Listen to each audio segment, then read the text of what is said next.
I actually realized that you speak 12 languages. Yes. Is that how you convince cows and chickens? We deliver the cows from farm to your table, to your home. I grew up in a restaurant. I'm a foodie. I love my food. Good food. And I can tell how much effort has gone into a food just by eating it or looking at it. 99.9% of my buyers are people in the diaspora. Local people have trust issues. Do you think it's something we can rely on to create generational wealth? Absolutely. Because the more income you have coming, like flowing into a farm, the better. You've got something that brings in money in 6 months. You've got something that brings in money in a year. It means all year round you're protected. You're welcome to Dream Harvest Farm. Thank you so much for having me on your farm. Pleasure. So, Mr. Kassim, Dream Harvest, Yes. what is it about? It's exactly as the name states, harvesting the dream. We've had a long dream of getting a farm, a place that we can call home, but a place that can combine nearly all the dreams that we have had. This is one farm that is unique in a lot of ways. It might not be as big as many farms, but it has a particular uniqueness because it combines all my passions in one. This is one place where, for example, when part of the launch of this place, we brought journalists here and we launched into a campaign called Uganda Reading. So, you know, the culture of reading in Uganda is very low. It's even dying. Yeah. People are not so much into reading, and so there was this whole movement of trying to get people reading. So we got a couple of journalists, not even journalists alone, but other people, authors and so on. They came here, we slaughtered our goats and we ate meat. And as we were eating meat, we started reading. Okay. This is a place I would love to be sort of a storyteller's place. Okay. There's a whole place that I'm actually calling the Media Club. Okay. And this is a place where journalists, retired or active, should come and eat for a discount. Okay. This farm was mainly known for rabbit meat. Oh, so, yeah, like every year we do what is called the Rabbit Festival. And especially targeting summers, Habasama. Yeah, people living abroad who come to Uganda. So we've got a very large open space area. We put out our sort of table tennis, basketball, volleyball, badminton. People just come and play. We play bouncy castle for kids. And then so people come in here with their families and just eat rabbit meat. Okay. There are many people who find like rabbit being a taboo. Like growing up, many people would tell you, when I look at a rabbit, I feel like I'm looking at a rat. So, but this was one way of trying to demystify that. Yeah. Someone who is uncomfortable to eat rabbit meat, the way we start them, because we are doing now value addition, we do rabbit samosas, we do rabbit spring rolls. Wait, so rabbit someone starts, samosas? Yeah, rabbit samosas. So we start slowly. A person who doesn't want to look at the rabbit itself, they'll love the samosa. They'll take the samosa, then they ask for a second one, then a third one. Then by the third time, they're asking you, what is this samosa? And you say, it's rabbit samosa. Is that how rabbit meat tastes? Yes, please give me a piece now. So somehow you've introduced the person into rabbit eating without necessarily, you know, like intending to do so. So this is, that's part of the Dream Harvest. But a place that as a family we can sort of come, retreat. We are all spread out now. My sons were living in Britain. We've lived in UK for more than 2 decades now. This one was born in UK, this one was born in Rwanda. We are international citizens. Others we are born, you know, like in different places. So we are sort of thinking we need a place where we can just calm down and sort of calm ourselves down as well. Like annually, once a year or twice a year, so that we can do that. But for me, this is my retirement place. I would love, this is one passion I had, that after so many years in journalism, I should find a place that I can, you know, sort of look back and sit down, maybe get writing. Many people have been asking me to write books, given the experiences I've had in different countries and so on. I've not had an opportunity to write. So I was hoping that this is a place I can sit down finally and get to write. So you see, like there now, the rabbit eaters now would come. They would sit there. We are sort of revamping it now. So you'll see it's kind of rough, but you get the gist of it. Oh, I love the setup. So the setup is people just come because it's quiet. This is all mowed down, so it's normally a quiet place. We want to turn it into a restaurant now, a fully fledged restaurant, where people who come on the farm now can just come and have, because normally we just get visitors. We say we leave the house, come here, sit down, eat your meat. This is one place where if you're not a meat eater, you'd struggle. Yeah, so this is a place where we come, people just come to eat meat. It's rabbit meat, it's goat meat. We just meet. We meet as we meet. Yes, so this is the place now. We just want to upgrade it a little bit more. We've just been working on a water tank, build capacity, because any farming that you do, water is the first thing you should do. We are able to generate 5,600 liters a day, and we are building the capacity. We can double that, actually. We are using solar power, so no generator involved. The costs are all, once you bury them down there, you put them down. So this is a sort of hangout place, a sort of cool down place. Yeah, when it's mowed down, it's really, really very nice. You can see the trees, the fresh air.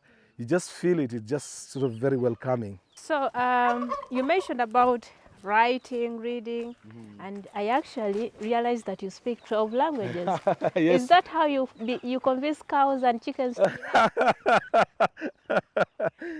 I think that's a language. The cow language and chicken language are languages I'm learning now. And it's quite interesting when you learn them. I was talking with my son, Fami. We actually did something talking about the patterns of chicken language, the naughty ones, the quiet ones, the lousy ones, the show-offs. All of these were sort of, ones that we had. And it's quite interesting that you learn these languages once you stick around the animals. You get to learn. Fami, can you switch off that light, please? It's just taking our solar light for... Yeah, so you learn as you stick around, you start looking at the patterns. You learn what the animals love. Yeah, so this is part of, we are also planning to run trainings now very soon. So part of the trainings will be now, we'll be having our parking here. So people can have groups of 30 people are enough, for them to, farm, it's in here. Oh, but it's locked. I check with Mahmoud, yeah. So if we have like groups of 30 people, they can fit very comfortably here. But we also want to do something special. I grew up in a restaurant. My mom, bless her, ran a restaurant for more than 40 years. So I grew up around food. I'm a foodie. I love my food. good food? Well, absolute food, because, and I can tell how much effort has gone into a food just by eating it or looking at it. You see how much effort, how much energy, how much love has gone into the food. So I would like it when someone comes here, although they've come for training or whatever, they are still able to eat good food. So even if you pay your 50,000, 60,000, blah, blah, whatever, that money is not just for you to do the training, but it's also to test good Does food. this explain what? That goes a long way into that. This is for a bigger saucepan, so it's all the different types of saucepans that will be able to go in there, and that's part of the upgrade that we are doing now to make sure that we can host, like huge numbers of people. Beyond even the training people, I'm a people person. So you find every excuse to put food on the table. So weekends, friends, former alumni, blah, blah, just come in and you'll be able to get yours. I mentioned about languages, the ones you speak. You are an international person. Yes. How has that been so instrumental to you, like knowing many languages? It helps. There's something about language. Language breaks barriers. If you have any barriers that you are facing, language tends to break it. I grew up in Kenya. I was in Kenya for all my primary education was actually almost entirely in Kenya. And it was a time that, tribalism in Kenya is very strong. If you're able to Everywhere speak in one of the Africa. languages, yeah, but Kenya has some kind of specificities, and the 80s were quite a different time as well. Now, if you could learn a language, because I speak Kikamba, and I understand a lot of Kikuyu. I don't speak enough because I've been out of practice. But if I practice, if I was there for another 2 months, now all my Kikuyu would wake up. So, but one way that actually breaks the ice is once you're able to speak the language. You get to a Mukamba, nata nikusewasiata, straight away, it sort of opens up doors. You come to Uganda, I can almost be everywhere. My wife is from the north of the country. My wife is Langi. And but they are Langi, but also Swahili. They are Banyemas. So we have that combination of Congo, of Tanzania, and Uganda in one. Now you can think about the children. Growing up, actually, at any time in our home, we would be speaking about 4 languages. My grandma, purely Kinyarwanda, almost until her death time. Is this one stuck in here? What? Oh, no. I think it's just Is resting. it just resting? It had scared the hell out of me. No, you're always observant. You say that's why presence like is very critical in farming. He's there. Yeah, if you are not there to just watch, like that one little thing could cause you, that would be 40,000 gone, and probably more. Yeah, so you find that at any one time would be speaking more than 4 languages at one time. So I was born in Barara, so Kinyankole was natural. Then I'm born in Barara, but in a place called Kiswahili. So it is Baswahili, but Nubi, so you have Swahili coming up naturally. Nubian, I understand Kinubi, quite a lot of it. And then Runyankole, Uganda, we were the Baganda of Ankole. It's a whole mix. So a combination of all these things sort of added up to bring in something that was very special. Growing up, probably you might not have seen how much valuable that was. But then the moment you start traveling, because if I get to a Muganda, you get to a Munyankole, Mwana Wija. And that natural feeling that comes with the ability to speak the language is just amazing. It makes a huge difference. It breaks barriers. So the issue of language is, I cannot overemphasize it. I went into the BBC and I was one of the few journalists in the entire BBC that could speak, these many languages. As a result, if I was sent on a mission, for example, they wouldn't bother send, because they would send one person and they know you'll be able to do interviews. There are interviews in French, you do interviews in Arabic, you do interviews in Swahili, you English, and then Kinyarwanda, Kirundi. You have 5 people in one person. Wow. In terms of cost saving, that comes in quite handy. Yeah, so languages have really been very instrumental. They help me to speak to communities, but also it takes away kind of the complex, the inferiority complexes that sometimes come to people. Yeah. For me, everybody, once I hear your language, we're gone. Sweet. Yeah, so I'll go to my wife's family and it's Kopango, Kope, Tiaber, and we are rolling. Yeah, and that brings a kind of, happiness that you do not feel restricted just by your inability to speak a given language. Speaking of languages, what do we have? Which language do you speak? The cows that are here now, well, their fellows are coming. Here we've got Fatuma here, and we've got Terry there. Assalamu alaikum, Fatuma. Hi, Fatuma. Assalamu alaikum. Yeah, she's responding now. She's just fed. She's been fed. Hello, Terry. Terry, are you okay? Good. Yeah, so they've got their own language now. They think it's feeding time. Let me give you some silage. Yeah. Let me give you some silage. Let me feed you today. Are you going to do the feeding now? Okay, please do. They'll be more than happy. They know the silage is coming. They can smell. Oh, it smells nice. Yeah, that's the silage now with the molasses. It's the molasses that bring in that nice smell. Yeah. Okay, you want to try your hands on it? Wow. Hello, Fatuma. It smells Hello, Fatuma. good. I just put here. here. I'll give you. Yeah, no, you need to pour. Yeah, just bring a little bit more. So I'll do that. Okay, let's give you. There, don't waste, please. Don't throw away. Wow. And Fatma. Smells nice. Yeah, that is the molasses, quite good. So that's what is mixed into the maize. This is a maize silage. Wow. Yeah, so we just use it as they've already been fed on the dry fodder. Then we just use this now to top up before we give them. Your pen is so unique. Yes. Well, this is a pen I copied from Kenya. Okay. We went to Kenya on a benchmarking trip. And I've realized as much as I have much land, I've tried psychologically to tell myself I don't have much land. And by doing a unique setup like this, one, you can see the cows can eat from here. You'll notice that, for example, Terry here has got a rope that is just hanging here. So that small rope, we just pull it. If you're going to milk, this is a feeding trough, but also a milking parlor. Is it? So we just get Terry's rope here. We just loosen the little bit there, this one at the end here. We tie it here, and once you tie it, psychologically, she knows it's time to milk. So we keep it for 15 minutes. So we start feeding her. We go and clean the udder, the teats. Once you clean the udder with warm water, psychologically, you've already told her, 15 minutes, I'll be milking you. So she starts preparing the milk, and as you're feeding her well, then she's also preparing for that. So that's, so we learned, and now you're actually maximizing space utilization. Up there, we keep some of our pastures. Okay. So because we cut the grass, we hang it out there to just air dry, not put it in the sun, but air dry. which keeps all its nutrients in.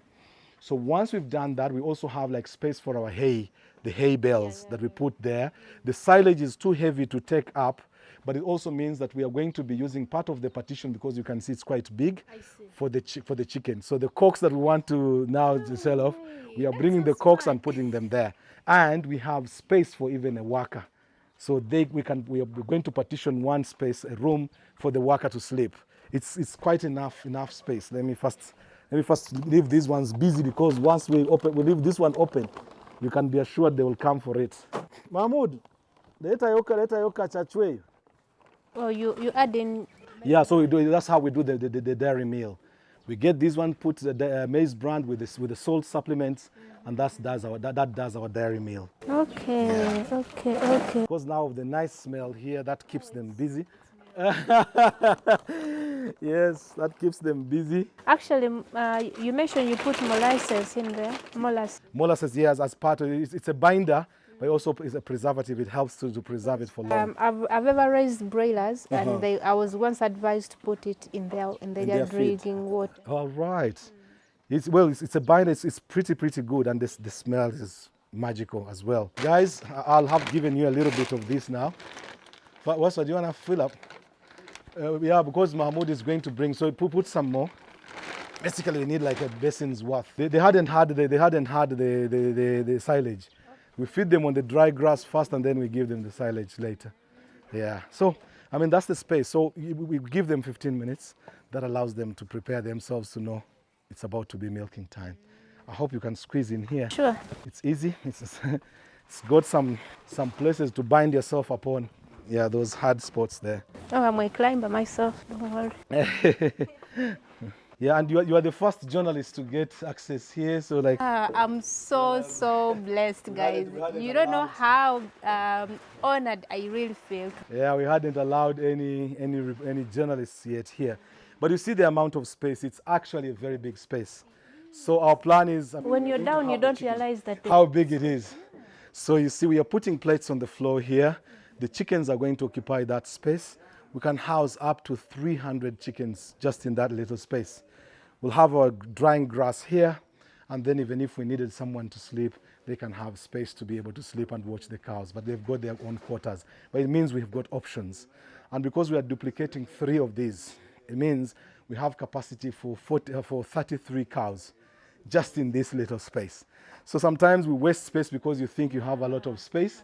We are trying to say, no, you can. Imkan, once you're done with that, please wrap it tight with there's a rubber there that ties. Well, because now Mahmoud is bringing the dairy meal. We want to mix it, so you mix and as you serve.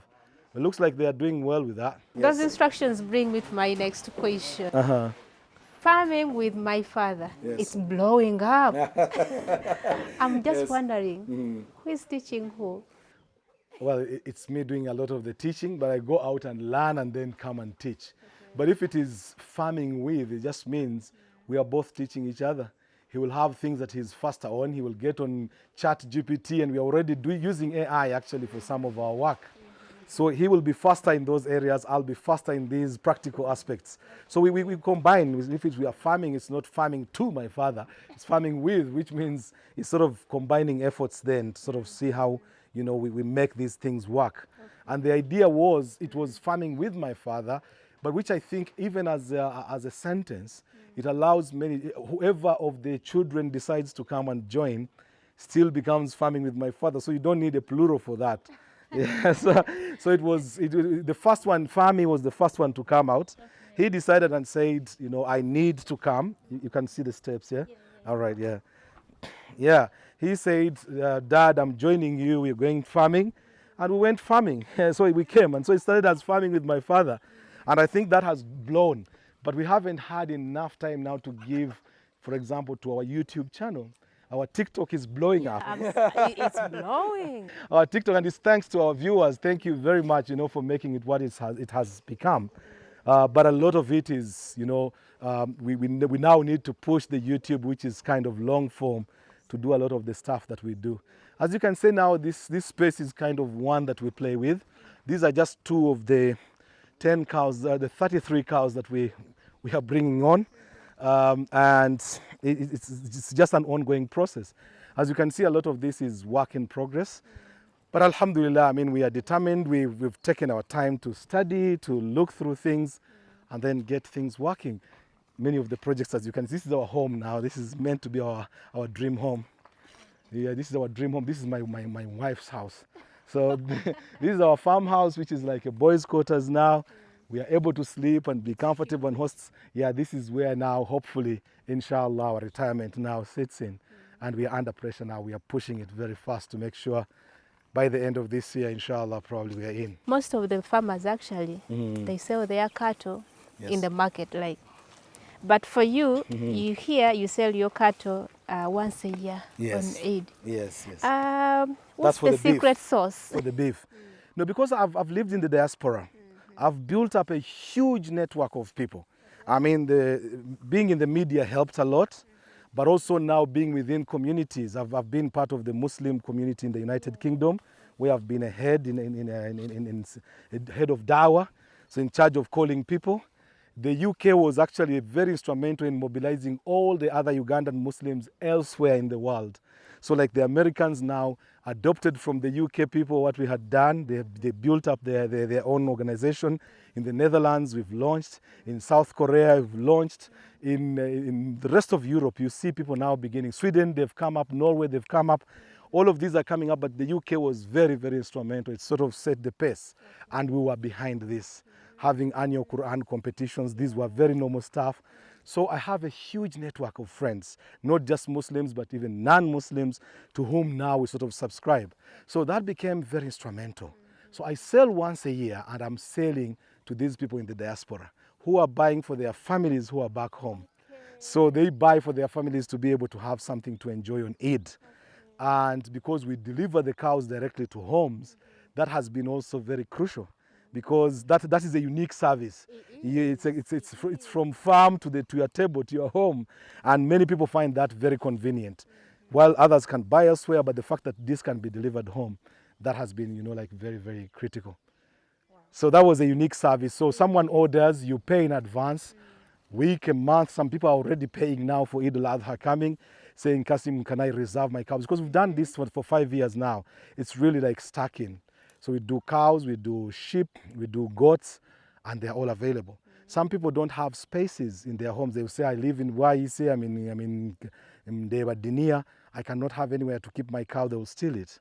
So they decide we bring it here, we stock it for the 1 night, 2 nights, we slaughter it on Eid, and then we deliver the slaughtered meat. So that again is a different service which incurs just an extra cost, because we have to be traveling on a day that we have done all the deliveries.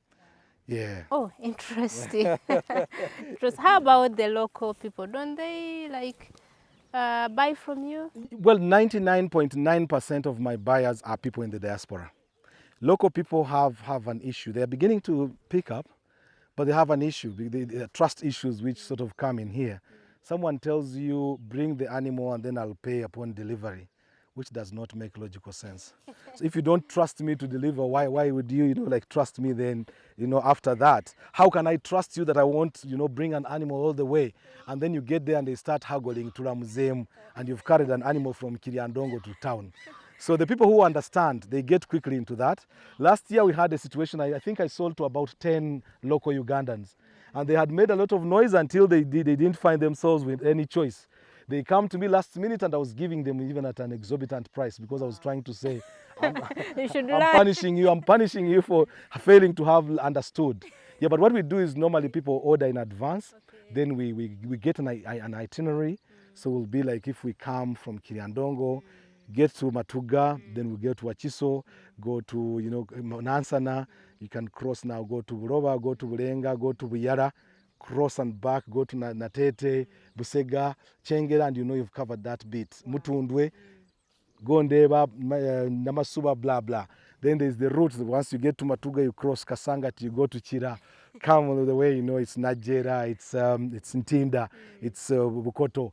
You cover that area. Then you go to Luzira, Mutungo, Bina, you cover that area. So we cover between Kampala and, around Greater Kampala. This is our chili. I see. Yes, and these ones have really performed fantastically well. We were using these as a sort of a pilot garden, but we've already found market. We already found market for our chili. That is opening up really serious new doors. These are chilies we grew up around. In Rwanda, we call it pilipili mbuzi. It's mainly around Swahili. It's not even just in Rwanda. It was called pilipili mbuzi. It's very good for cooking. The whole of only this piece is enough for the whole... For the whole meal. Yeah. You just place it there and just the smell. You don't even bother to open it. Exactly. Place it and it will just bring the aroma in the food. So it's fantastic. So I said, let me try this. As I arrived in November, I said, let me try this. We put it down. We are already drying. We have found a place where we're going to turn it into powder.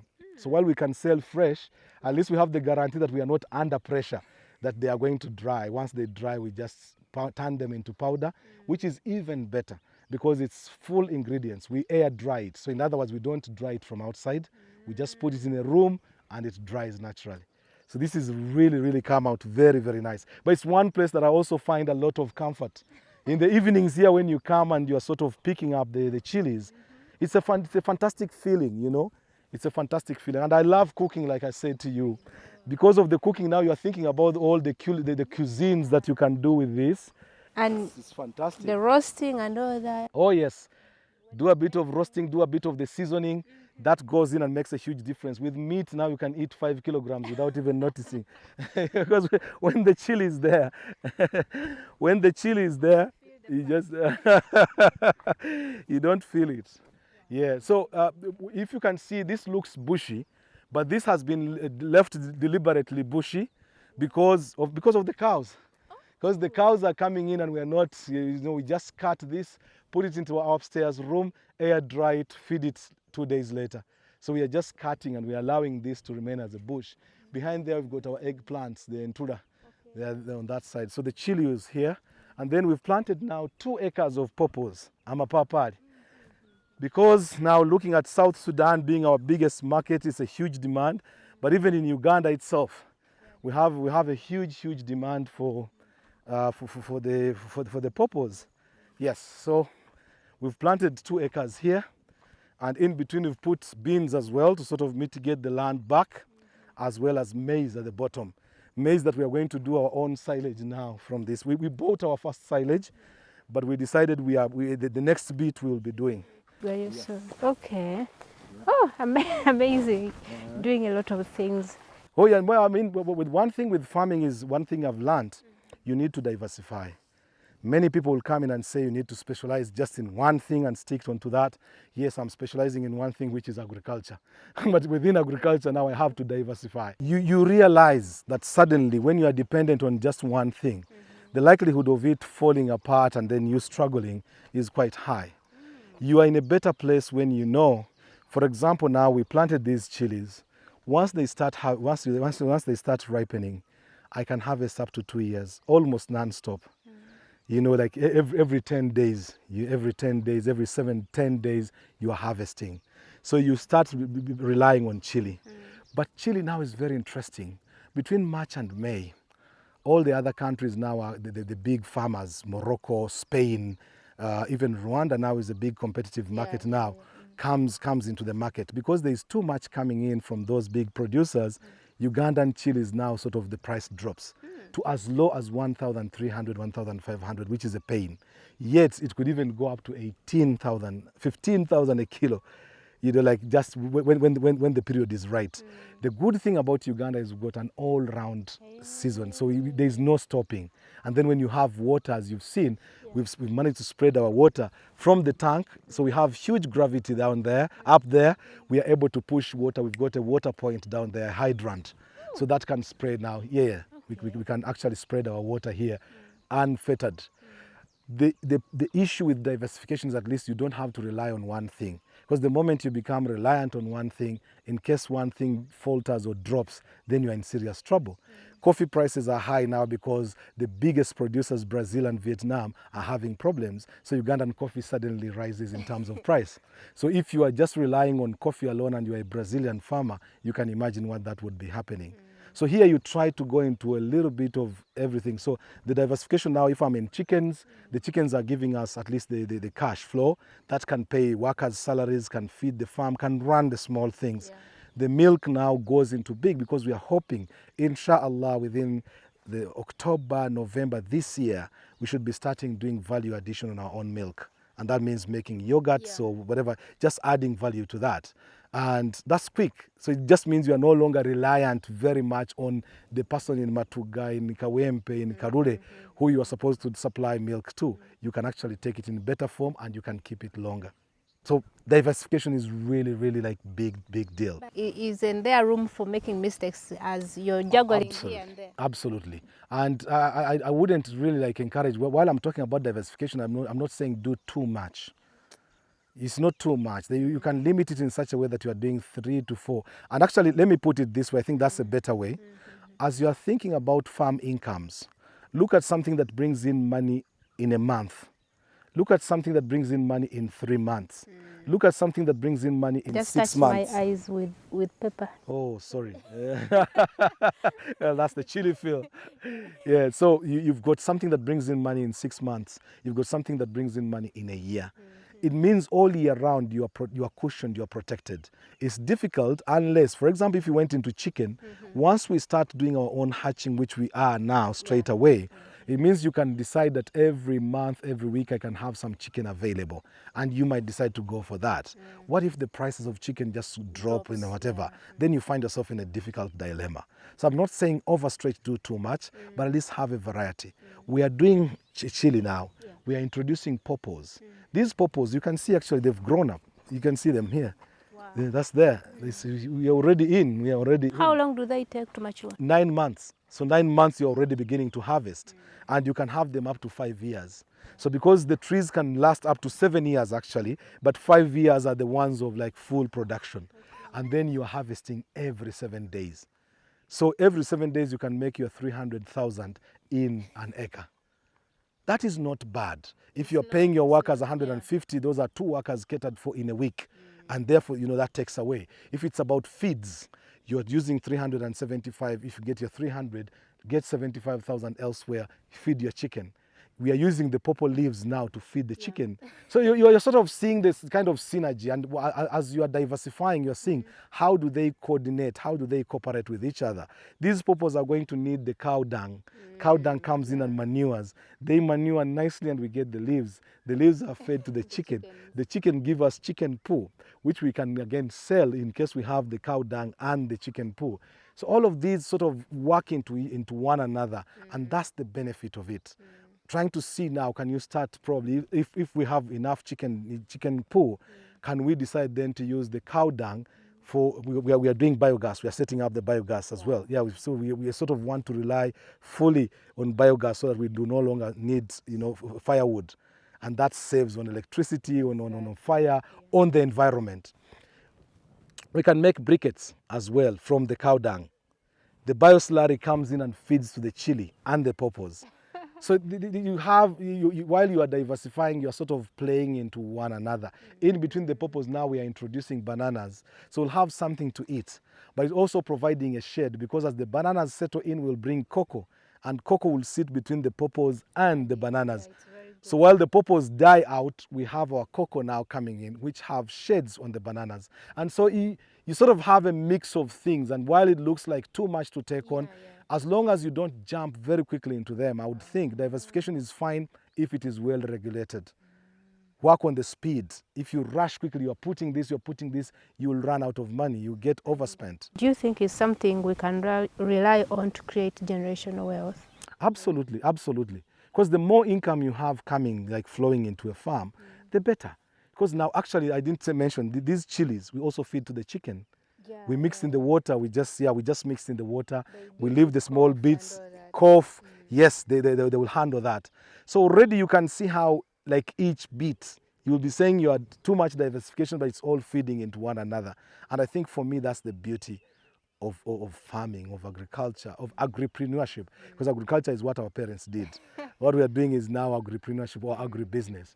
Yeah, so you are looking at it in that perspective. We've planted 5 acres, just where you see across there. 5 acres of Napier Pakchong, just across there. 5 acres, and those are to work on our feeds. So as we run out, as we clear off this grass, the other one is getting ready. We start making, and the maize will be ready. So from the maize, we make our silage, then we do the other one and turn it into hay. And that should now start helping the entire process. Interesting. Yes. Okay, so you've done the London Lights, right? Yeah. And you've done the BBC newsroom nights. Yes. And you're now doing the farming life. Nice. Yeah. Which version of you feels more alive? No, the interesting thing is for everything that I've done in my life, and I think that's where I find comfort. People watch my videos now on farming and they're saying the amount of passion that you bring in, you breathe life into something that is sometimes very boring or very difficult. Everything that I've done, I've enjoyed it to the maximum. So when I'm a journalist, and journalism never dies. Once a journalist, you're always a journalist. The eye for journalism will be there. I'll be in a place and someone is not seeing a story and I'm already seeing a story. And once I tell it, someone says, I didn't even realize that was a story. So for everything that I've done, I've really put my passion, my sweat, my blood into it. It's difficult to say which one is which because for each one it has had its own time. I've had that life and I've enjoyed it. The farming life is different. I mean, I don't know if you can feel the breeze. I don't know if are you taking in that fresh air? It's difficult now for someone just watching off, off the camera to sort of feel. Yeah. There's something very therapeutic about, just this environment. And at this time in my life, this feels very comforting. I've run around so much. Across Africa, I've been to 36 countries of the 54 countries. I've been to 15 in Europe. I've been to America, I've been to Cuba, I've been to Mexico, in the Latin America, not much in that part. But for everything, for everywhere I've gone, you find value in those places. So all of that now being narrowed down to here, when I come here, I sort of capture all those places and put them here. And hence the dream harvest. Because I'm harvesting a dream that I've lived through so many times and placing it here.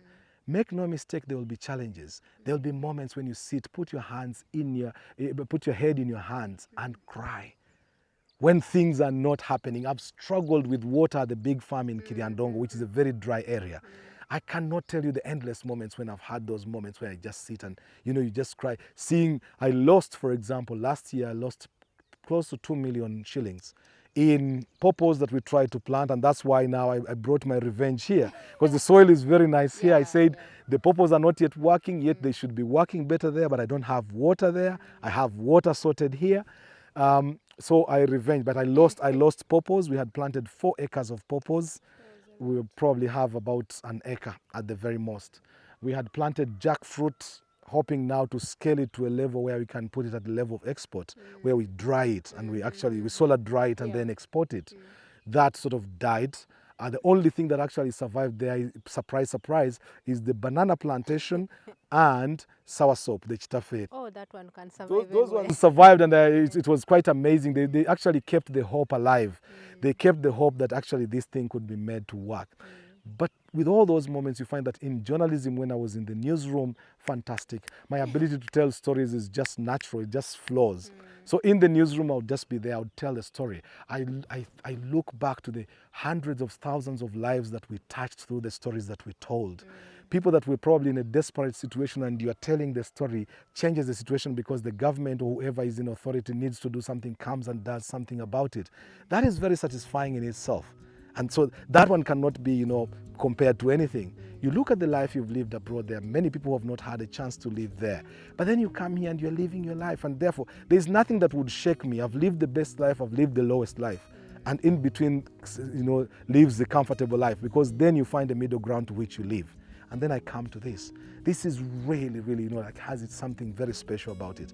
When you get all the friends you've made from all over the world asking to come and visit, and I can imagine now them coming and we just sit down, eat our meat, roast our meat, eat our corn, our maize, and you enjoy that.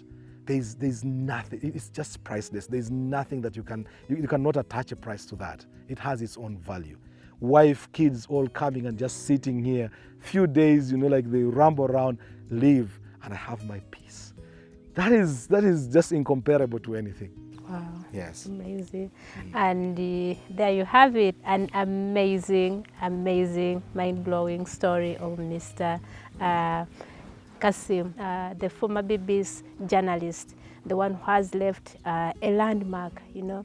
When we look at his life is not just about journalism, just about farming, but he's someone who is leaving a legacy, and he's of course, transferring the skills to the new generation. And I think that's the end point of this life, having a purpose, and when you leave, the legacy still follows you. Thank you so much for following us on this journey around his farm. He's got an amazing farm, and you know, when you visit his farm, your mind just, there's a way it just gets hypnotized. Yeah, something like that. What's the word? Hypnotized. Yeah. Yes. you feel like you're in another kind of world. You're no longer in the real life, but it's reality here. And thank you for following. Share this video and spread the love. Thank you.